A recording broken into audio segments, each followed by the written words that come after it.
لمحبين شيرلوك هولمز وقصصه، يا مساء الجمال يا حبيب اخوك، عامل ايه؟ انا نرد افلام، والنهارده جاي اكلمك عن مسلسل شيرلوك اند دوتر، وهو مسلسل مكون من 8 حلقات اتعرض السنه دي في 2025. نسيب بقى دي على جنب، وقصه مسلسلنا بدون حرق بتحصل سنه 1896 يعني في العصر الفيكتوري، وشيرلوك هولمز بيحقق في سلسله من القضايا المشترك بينها ان في كل مسرح جريمه بيتساب خيط لونه احمر، وهو بيطارد عصابه الريد ثريد، وفي نفس الوقت صديقه دكتور واتسون اتخطف، وميسيس هاليجان الهاوس كيبر اتخطفت هي كمان، وفي نفس الوقت والتحقيقات شغاله في بنت بتيجي من امريكا لانجلترا بعد ما امها اتقتلت، وهتكون بتدور على ابوها اللي هو شيرلوك هولمز. فهل شيرلوك هيعترف بيها؟ وهل شيرلوك هينجح في حل القضيه؟ ده اللي المسلسل جاي يحكيهولنا. يمكن بطل المسلسل وشه مألوف بالنسبه لك، لان اللي عامل دور شيرلوك هولمز هو ديفيد تيوليس، واللي انت برضو عارفه من سلسله هاري بوتر بدور بروفيسور لوبين، واللي عامله دور بنته إيميليا روخاس هي بلو هان، واللي بالمناسبة ممثلة كويسة جدا جدا وعملت أداء تمثيلي جميل طول المسلسل. بس دايما احنا متعودين ان شيرلوك معاه دكتور واتسون. طب في غياب دكتور واتسون بقى ايه اللي المفروض يحصل؟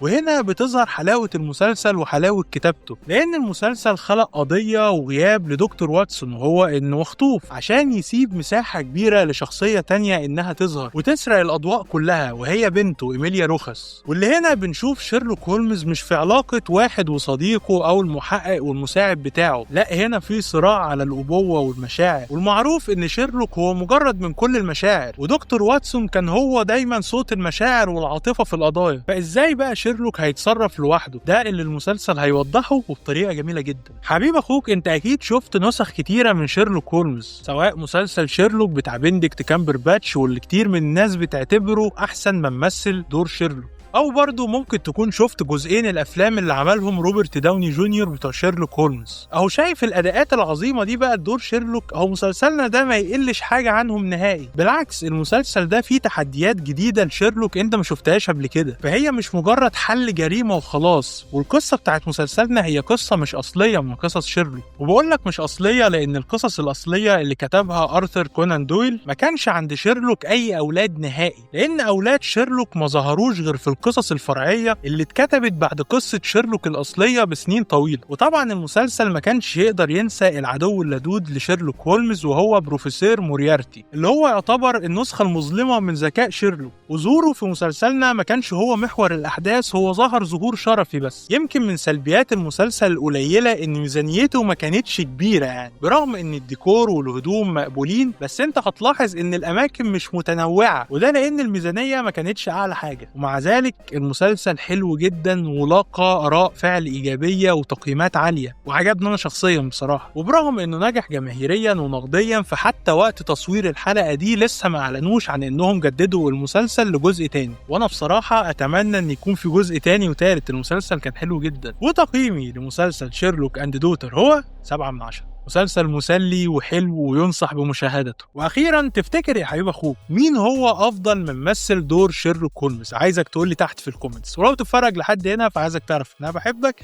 لو عندنا على يوتيوب اعمل لايك وسبسكرايب، ولو عندنا على فيسبوك لايك وكومنت الحاجات الحلوه دي. وبس كده، سلام عليكم. قفل يا